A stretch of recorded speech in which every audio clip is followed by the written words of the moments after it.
Hello guys, how are you? I hope you all are fine. In this video I will tell you that how you people update your iPhone new software version and how you people now that your new iOS device or a software version is arrived.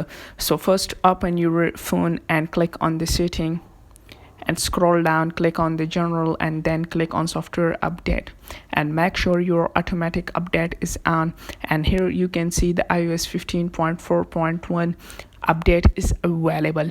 So its update adds the ability to unlock the Face ID while wearing a mask on iPhone 12 and newer. This update also includes new emoji, the option to initiate shared play sessions directly from supported app, and other features and bug fix for your iPhone. So you can install this new software update for here.